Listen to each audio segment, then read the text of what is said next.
ഇറാനിൽ കൊല്ലപ്പെട്ട Hamas political bureau chief Ismail ഹനിയുടെ കൊലപാതകത്തിൽ ലോകവ്യാപകമായി പ്രതിഷേധിക്കുവാനും തിരിച്ചടിക്കുവാനും പ്രതികാരം ചെയ്യുവാനും ഹമാസ് ഉൾപ്പെടെയുള്ള വിവിധ സംഘടനകൾ ആഹ്വാനം ചെയ്തിരിക്കുന്നു. പാലസ്തീനെ അനുകൂലിക്കുന്നവരും പാലസ്തീൻ ഐക്യദാർഢ്യം പ്രഖ്യാപിക്കുന്നവരുമൊക്കെ ഇതിനെതിരെ പ്രതികരിക്കുവാനാണ് ഇപ്പോൾ ആഹ്വാനം വന്നിരിക്കുന്നത്. ഹമാസിൻ്റെ ആഹ്വാനത്തിൽ ഇങ്ങനെ പറയുന്നു: കൊല്ലപ്പെട്ടവർ മരിച്ചതായി കണക്കാക്കരുത്, അവർ തങ്ങളുടെ നാഥൻ്റെ അടുക്കൽ നിൽക്കുന്നു.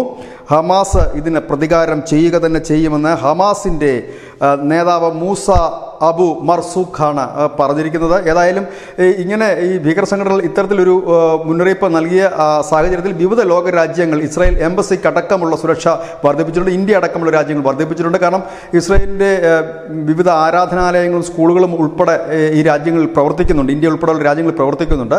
അതുകൊണ്ട് തന്നെയാണ് സുരക്ഷാ സംവിധാനങ്ങൾ വർദ്ധിപ്പിച്ചിരിക്കുന്നത്. കാരണം ഹമാസിനെ സംബന്ധിച്ച് അവരുടെ പ്രധാനപ്പെട്ട നേതാവ് ഇല്ലെങ്കിൽ അവരുടെ തല തന്നെയാണ് പോയിരിക്കുന്നത്. കാരണം ഹമാസിന് ഉള്ള ഫണ്ടുകൾ സ്വരൂപിക്കുന്നതിലുമൊക്കെ മുൻപന്തിയിൽ നിന്നിരുന്നതും ഫണ്ട് സ്വരൂപിക്കുന്നതിൻ്റെ മുഖ്യ സൂത്രധാരനുമായിരുന്നു ഹനി. അതുകൊണ്ട് തന്നെ അവരെ സംബന്ധിച്ചതൊരു വലിയ തിരിച്ചടിയുമാണ്. News desk news India Malayalam.